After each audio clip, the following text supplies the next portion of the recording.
And just to prove a point that these are piece easy to install, I'm gonna do it at 11 o'clock at night while I'm watching Mission Impossible.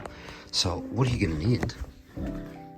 8mm, 3mm, 5mm, and I would recommend having some masking tape / duct tape just to position it all in place before you start.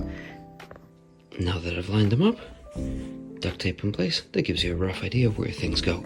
I always recommend starting at this hole over here, just because it's a lot easier to line up. Then you line up the bottom, you line up the top, and the one falls in place. Now, warning, this is going to be the difficult one, mainly because this edge will always try to come up a little bit. It's not going to be an issue once you put one in here, one in here.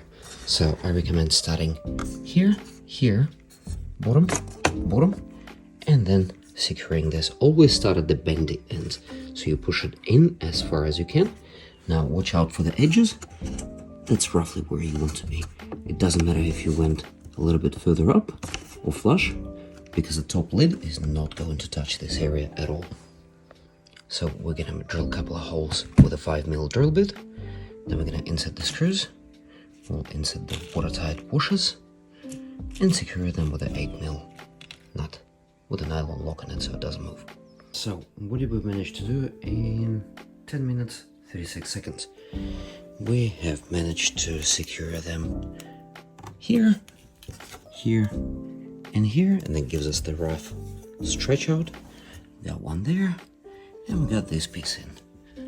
Again, it is still flexible, so you can adjust it a little bit. I did mess up a little bit. I did probably go a little bit too close on this side, but not too bad.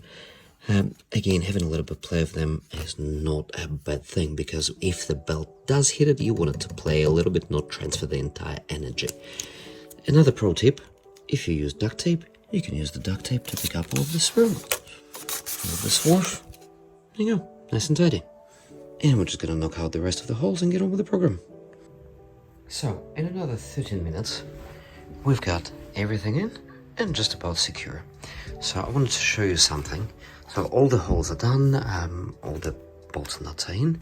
Washers. So these come as a bit of a cone, right?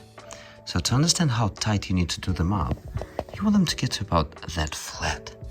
So not overly tight. As soon as it starts to flatten out, you're just about done. I think I've overdone one here. Yes, you can see that it's got a little concave in now. Don't worry, not too much of a mess up. Still watertight. So we're just gonna do them all up and we're done. Actually, one more thing.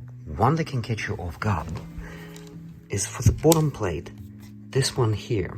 So the reason got a bit of a gap here, as you can see, you need to hit it in between here. And I've gone a little bit too far to this side. But yeah, that's the only one to watch out for.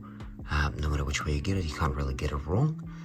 It's still going to be within that tolerance there and will allow you to put the bolt, the washer, and the nut through there.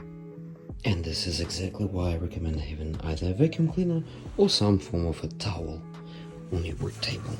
Because now you can just do this and go shake it outside or in the rubbish bin. Up to you. Done.